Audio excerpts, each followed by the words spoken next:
Halo semua, apa kabar hari ini? Semoga kamu selalu sehat dan diberkahi dengan rezeki yang berlimpah. PT Pandu Dewanata Sentosa adalah perusahaan yang bergerak di bidang pembuatan roti.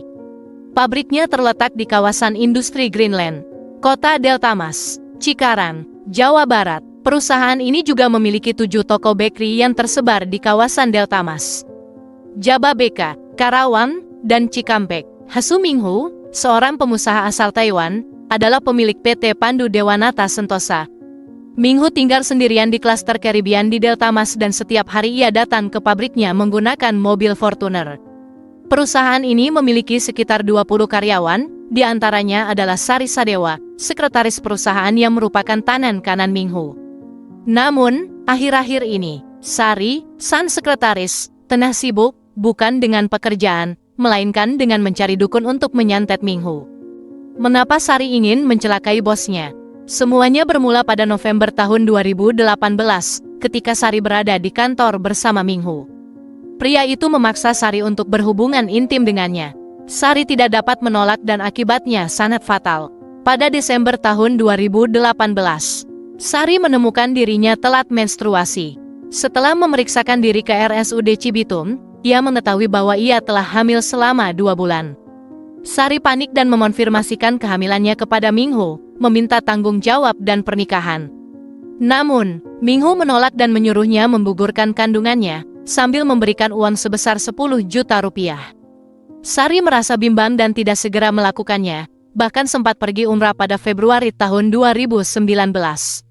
Setelah pulang, ia membagikan kisahnya kepada temannya, Fir Trisnawati, seorang sarjana hukum yang bekerja di sebuah kantor notaris. Sari mengungkapkan kepada Fir bahwa ia hamil akibat pemerkosaan oleh bosnya dan bahwa bosnya menolak bertanggung jawab. Mereka datang ke rumah sakit Permata Keluarga di Lipo Cikarang untuk memeriksa kehamilan Sari, yang ternyata telah memasuki bulan keempat. Fir menyarankan agar Sari mencoba menggugurkan kandungan dengan obat, namun percobaan itu gagal dan kandungannya tetap utuh. Kembali, Fir menyarankan agar Sari menggugurkan kandungannya di sebuah klinik aborsi di kawasan Paseban, Jakarta Pusat. Sari mengikuti saran tersebut dan berhasil menggugurkan kandungannya. Ia memberitahu Minghu bahwa masalah sudah terselesaikan. Meskipun absen selama 2 bulan karena kehamilannya, Sari kembali bekerja seperti biasa setelahnya. Namun, kembali lagi, bosnya Minghu mulai berulah. Pada Maret tahun 2019, Minghu memaksa Sari menonton video dewasa di ponselnya. Tanpa bisa menolak, Sari terpaksa melayani nafsu bejat Minghu, yang menyodomanya hingga 4 kali sehari di ruang kerja. Baginya, perlakuan itu seperti diperlakukan seperti binatang. Meskipun merasa terhina, Sari menyimpan rasa sakit dan kebencian terhadap Minghu. Apalagi ketika dia mendengar kabar Minghu berniat menikahi asistennya. Sari kembali membagikan kebenciannya kepada Minghu kepada temannya, Fir Trisnawati. Coba gunakan santet, saran Fir. Sari setuju dan bahkan mengeluarkan sejumlah besar uang untuk menyewa jasa beberapa dukun santet di Cikarang, Sukabumi, dan Cilacap, namun semuanya sia-sia. Minghu tetap tidak terpengaruh. Hingga pada Februari tahun 2020, Sari mencari bantuan lain. Aku akan membayar pembunuh bayaran untuk menghilangkan nyawa bosku, katanya kepada Fir Trisnawati. Sari berjanji akan memberikan sebagian hasil penjualan atau gadai pabrik Minghu kepada Fir jika Minghu meninggal dunia. Fir setuju dan mengajukan rencana itu kepada suaminya, Alfian, mantan anggota TNI yang pernah ditahan karena melakukan kejahatan penadahan di penjara militer Cimahi. Apakah kamu punya kenalan yang bisa menghilangkan nyawa bosnya? Alfian bertanya pada Fir. Lalu, Alfian menawarkan pekerjaan tersebut kepada temannya, Supriyatin alias Asep alias Jabrik, yang juga mantan anggota TNI dan dikenal Alfian di penjara militer Cimahi. Jabrik setuju dengan bayaran 150 juta rupiah. Ketika Fir menyampaikan hal ini kepada Sari, Sari meminta agar pembayaran dilakukan secara cicilan. Pada Juni tahun 2020, Sari memberikan uang muka kepada Fir 2 kali. Pertama, sebesar 25 juta rupiah, dan kedua, sebesar 5 juta rupiah. Uang muka itu diberikan kepada Jabrik. Namun, ternyata masih kurang. Jabrik meminta bantuan Alfian untuk menyediakan kendaraan operasional agar pergerakannya lebih mudah. Permintaan itu disampaikan oleh Jabrik kepada Sari. Sari kemudian mengajukan permintaan kepada Suyanto, seorang karyawan bagian produksi PT Pandu. Sari sering curhat pada Suyanto tentang perlakuan negatif yang diterimanya dari Minghu. Dia menjelaskan rencananya untuk menyewa orang agar memberi pelajaran pada Minghu. Karena itu, dia meminta izin untuk meminjam mobil Toyota Calya milik Suyanto selama 1 hari. Sari berjanji akan membayar cicilan mobil Suyanto dan menggantikannya dengan mobil baru jika terjadi sesuatu dengan mobil itu. Suyanto setuju untuk membantu dan meminjamkan mobilnya. Sekarang, semuanya hampir siap. Saatnya Sari bertemu langsung dengan Jabrik. Sari meminta agar Fir mengatur pertemuan antara mereka. Pada tanggal 27 Juni tahun 2020, sekitar pukul 13. Sari, Fir Trisnawati, suaminya Alfian, dan Jabrik bertemu di sebuah restoran di Deltamas. Sari mengungkapkan rasa sakit hatinya pada bos Minghu karena telah diruda paksa olehnya. "Bisakah kau menyelesaikan masalah ini, Om?" tanya Sari pada Jabrik. "Tentu saja, Mbak, saya akan meminta bantuan teman saya. Tapi semoga tidak memakan waktu lama," jawab Jabrik. "Baik, Mbak, bagaimana masalah pembayaran?" tanya Jabrik. "Saya akan mencari caranya," jawab Sari. Jabrik setuju dan berjanji akan membantu dalam eksekusi Minghu secepat mungkin. Pada tanggal 3 Juli tahun 2020, sekitar pukul 13. Jabrik, Alfian, dan Suyanto mengintai rumah Minghu di klaster Caribbean, kota Deltamas. Mereka mengetahui bahwa seorang pembantu rumah tangga pulang sekitar pukul 14 setiap hari, menurut informasi dari Sari. Pada tanggal 8 Juli tahun 2020, sekitar pukul 15. Fir, Alfian, dan Jabrik bertemu kembali dengan Sari di sebuah restoran. "Bagaimana progresnya, Om?" tanya Sari pada Jabrik. "Kami akan bertindak secepat mungkin." "Mbak, bagaimana dengan pembayarannya?" tanya Jabrik. "Saya akan membayar separuhnya terlebih dahulu." "Saya belum mendapat pencairan," jawab Sari. "Deal, Mbak, jumlahnya 150 juta, tegas Jabrik. Sari menjawab, "Sisanya akan saya bayar setelah selesai. Saya akan memberikan bagian dari pembayaran bulanan. Pastikan anak saya aman," pesan Jabrik. "Tentu, Om, kami akan memperhatikannya," janji Sari. 4 hari kemudian, pada tanggal 12 Juli, Sari memberi instruksi kepada Alfian dan teman-temannya agar datang ke rumah Minghu pada Jumat. Tanggal 24 Juli tahun 2020, menjelang sore atau malam hari. Sari juga meminta mereka untuk berpakaian rapi dan berpura-pura sebagai petugas pajak untuk menipu Minghu. Minghu takut pada petugas pajak karena dia menunggak pajak sebesar 9 miliar, jelas Sari. Sari juga mentransfer 8 juta ke rekening Fir untuk menutup kekurangan pembayaran biaya eksekusi. Pada tanggal 24 Juli, pukul 9.30 pagi, Alfian, bersama Jabrik yang ditemani temannya, Ryan, bergerak ke rumah Minghu di klaster Caribbean menggunakan mobil Toyota Wish milik Alfian. Ketika tiba di depan rumah Minghu, mereka menyadari bahwa mobil Toyota Fortuner milik Minghu tidak terparkir, menandakan bahwa Minghu tidak berada di rumah. Meskipun begitu, mereka memutuskan untuk menunggu. Setelah makan siang, sekitar pukul 15.30 sore, mereka kembali ke rumah Minghu, dan kali ini mobil Fortuner Minghu sudah terparkir, menandakan keberadaan pria itu di rumah. Jabrik dan Alfian keluar dari mobil, keduanya mengenakan pakaian batik. Jabrik membawa map layaknya petugas pajak, serta membawa pisau sangkur.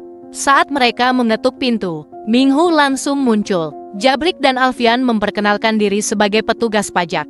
Jabrik menjelaskan bahwa Minghu memiliki tunggakan pajak sebesar 9 miliar. "Sari yang bertanggung jawab atas tunggakan tersebut," jawab Minghu. Ia mencoba menghubungi Sari namun tidak berhasil. Pembicaraan mengenai tunggakan pajak berlanjut. Sekitar pukul 17.30 sore, Jabrik meminta izin kepada Minghu untuk ke toilet. Setelah Minghu pergi, Jabrik memberitahu bahwa keran air di kamar mandi rusak. Minghu menuju kamar mandi untuk memeriksanya. Saat Minghu berada di depan kamar mandi, Jabrik menusuknya dengan pisau sangkur, namun Minghu melawan. Alfian datang dan ikut membantu menusuk Minghu hingga meninggal dunia. Ryan kemudian muncul dan membersihkan bercak merah di lantai. Ketiganya mengangkat jasad Minghu ke dalam mobil Alfian yang telah diparkir di garasi.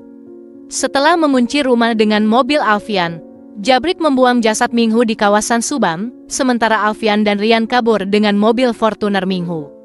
Setelah menurunkan Ryan di Lemah Abang, Bekasi. Alfian pulang ke rumah. Pukul 9 malam, Alfian menyerahkan barang-barang milik Minghu seperti dompet dan ponsel kepada istrinya, Fir Trisnawati. Di mana ATM-nya? Tanya Fir. Alfian tidak tahu, sehingga Fir memberitahu Sari tentang ATM tersebut. Cari di mobil Fortuner, kata Fir. Fir berhasil menemukan 3 kartu ATM di dalam mobil Fortuner. Alfian memutuskan untuk membawa mobil Fortuner ke Soreang, Bandung, dan menukar mobil tersebut dengan Hyundai Santa Fe.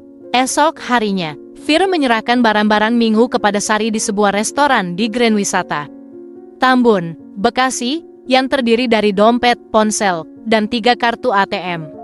Minghu telah dilaksanakan sesuai rencana, jasadnya telah dibuang, dan Jabrik telah melapor kepada Sari. Fir Trisnawati kemudian menyampaikan pesan Jabrik kepada Sari, bahwa pada hari Senin dia harus menyiapkan pembayaran sebesar 50 juta rupiah. Namun, Sari mengatakan bahwa dia hanya memiliki uang 20 juta. Wanita itu kemudian menyerahkan 2 kartu ATM milik Minghu kepada Fir. Peganglah kartunya, jika aku yang pegang akan berbahaya. Selain itu, jika aku yang mengambil uang dari ATM, akan terlihat di CCTV. Ajaklah seorang pria yang mengambil uang dari ATM itu, pastikan dia siap untuk melakukannya, dan suruhlah dia membayar Jabrik. Namun, pastikan untuk tidak mengambil uang di kawasan Tambun atau Cikarang, agar tidak mencolok. Aku yang akan melakukannya. Kalau ingin mengambil uang di Karawang, karena Minghu sering mengunjungi rumah temannya di sana, masihkah tempat itu ada? Bak, screenshot PIN-nya yang saya berikan, kata Sari pada Fir. Setelah itu, Sari mengajak Fir ke rumahnya untuk mengambil dokumen-dokumen aset milik Minghu. Sementara itu, keberadaan Minghu, San Art yang biasanya bekerja setiap hari di rumah Minghu di klaster Karibian, menjadi tanda tanya besar. Dia telah mencari majikannya berkali-kali dan bahkan menelepon ke kantor, namun tidak ada yang tahu keberadaan Minghu. Pada Minggu, tanggal 26 Juli tahun 2020, seorang teman Minghu, sesama warga Taiwan, yang merasa khawatir, melaporkan ke polisi dan ke kantor perwakilan Taiwan di Jakarta tentang hilangnya Su Minho. Pada saat yang sama, jasad seorang pria ditemukan di Sungai Citarum, Subang. Polisi melakukan pengecekan sidik jari, DNA, dan ciri-ciri jasad tersebut, dan mencocokkannya dengan data Minghu. Ternyata, jasad tersebut adalah Su Minho. Polisi segera memulai investigasi, mendatangi rumah dan pabrik Minghu, serta melakukan wawancara dengan karyawan, art teman, dan satpam. Seorang satpam mengungkapkan bahwa pada hari kejadian, ada mobil Toyota Wish yang masuk ke klaster Karibian, namun dia tidak meminta KTP karena mengenal salah satu penumpang yang tidak mengenakan masker. Penumpang tersebut adalah Alfian, kakak kelasnya yang dikenalnya sebagai anggota TNI. Petugas polisi kemudian memeriksa kawasan sekitar rumah Minghu dan menemukan adanya kamera CCTV di rumah salah satu warga di depan rumah Minghu. Rekaman CCTV menunjukkan bahwa pada hari kejadian, ada mobil Toyota Wish yang terparkir di depan rumah Minghu. Salah seorang polisi mengenali sosok Alfian karena pernah menangani kasus penadahan yang melibatkan pria tersebut di rumah Minghu. Polisi juga menemukan jejak bercak merah. Mereka juga memperoleh informasi bahwa Su Minho adalah pemilik PT Pandu dan beberapa toko bakery.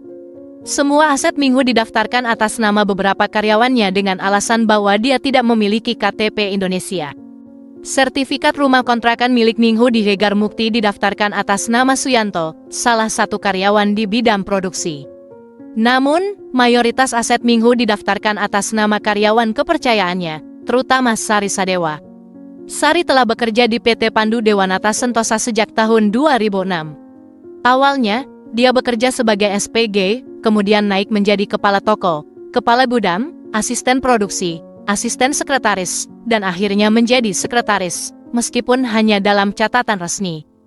Gaji dan bonusnya mencapai 50 juta rupiah per bulan. Pada Rabu, tanggal 29 Juli tahun 2020, 5 hari setelah kematian Minghu, sekitar pukul 7 malam, polisi menahan Sari Sadewa untuk dimintai keterangan. Dia mengklaim bahwa dia tidak mengetahui apapun tentang tragedi yang menimpa bosnya. Esok harinya, Kamis, tanggal 30 Juli tahun 2020, polisi yang sudah mengenali sosok Alfian dari satpam dan rekaman CCTV mendatangi rumahnya. Namun, Alfian tidak ada di rumah, yang ada hanya istrinya, Fir Trisnawati, SH, polisi melakukan interogasi terhadap Fir dan melakukan penggeledahan. Mereka menemukan foto-foto aset dan fotokopi sertifikat kepemilikan aset yang dimiliki Minghu. Saat ditanyai lebih lanjut, Fir Trisnawati mengatakan bahwa dia bekerja di kantor notaris yang pernah mengurus peralihan hak kepemilikan aset Minghu ke Sari Sadewa. Setelah diberi berbagai pertanyaan, Fir akhirnya mengakui keterlibatannya dalam rencana penghilangan nyawa Minghu, dan menurutnya, dalang di balik penghilangan nyawa tersebut adalah Sari Sadewa, sekretaris kepercayaan Minghu. Akhirnya, polisi berhasil menahan 4 tersangka, yaitu Sari Sadewa, Fir Trisnawati, Suyanto, dan Alfian yang ditangkap di Lampung. Namun, kasus ini tidak berakhir di situ, bahkan merembet ke kasus lainnya. Berdasarkan pengakuan dari Sari yang mengungkapkan bahwa dia melakukan aborsi ilegal di sebuah klinik di kawasan Paseban, Jakarta Pusat, polisi segera melakukan penggerebekan. Klinik tersebut dimiliki oleh dokter kandungan Sarsanto yang berusia 80-an. Dokter tersebut langsung ditahan dan dijadikan tersangka dalam kasus aborsi ilegal. Dari Januari tahun 2019 hingga April tahun 2020, klinik tersebut telah melakukan lebih dari 2.600 kasus aborsi. Namun, Dr. Sarsanto meninggal di tahanan pada usia 84 tahun. Meskipun beredar isu bahwa kematian dokter tersebut disebabkan oleh karma, polisi menegaskan bahwa dia meninggal karena penyakit bawaan. Kembali ke kasus penghilangan nyawa Minghu. Sari Sadewa, Fir Trisnawati, Alfian, dan Suyanto dijerat dengan pasal penghilangan nyawa berencana dan pencurian dengan kekerasan. Mereka berisiko hukuman penjara seumur hidup atau 20 tahun penjara. Dalam persidangan di Pengadilan Negeri Cikarang, Sari Sadewa menegaskan bahwa dia tidak pernah memerintahkan penghilangan nyawa terhadap Minghu. Dia hanya ingin memberikan pelajaran kepada Minghu atau menyakitinya, seperti dibegal agar dia masuk rumah sakit. Namun, Alfian menyatakan bahwa perintah yang diberikan kepada mereka adalah untuk menghilangkan nyawa Minghu. Selama persidangan, kesaksian dari Fir Trisnawati juga menjadi sorotan. Fir mengakui bahwa dia mengenal Sari sejak tahun 2018 saat mengurus surat-surat peralihan aset Minghu atas nama Sari. Setelah selesai mengurus surat-surat, Fir dan Sari menjadi dekat. Fir Trisnawati diperkenalkan kepada Minghu oleh Sari dan kemudian dipercayai untuk mengurus surat-surat lainnya. Sari pernah mengeluhkan perlakuan buruk Minghu kepada Fir. Meskipun Fir menyarankan Sari untuk melaporkan perlakuan tersebut ke polisi, Sari menolak dengan alasan bahwa dia masih membutuhkan pekerjaan dari Minghu. Fir juga menyarankan agar Sari menceritakan perlakuan tersebut kepada keluarganya, namun Sari menolak karena malu.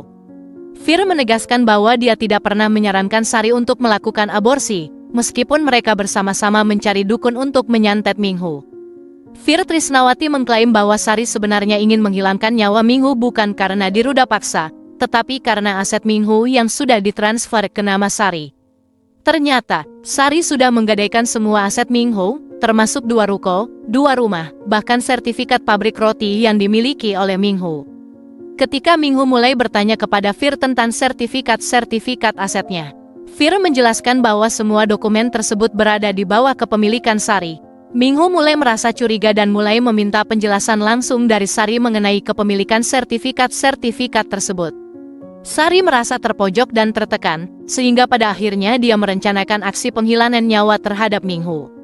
Pengadilan kemudian menjatuhkan vonis 20 tahun penjara kepada Sari Sadewa, yang dianggap sebagai dalang di balik penghilangan nyawa berencana dan pencurian. Alfian juga menerima vonis yang sama. Informasi mengenai vonis bagi Fir Trisnawati dan Suyanto tidak ditemukan, sementara Jabrik dan Rian masih dalam status buron.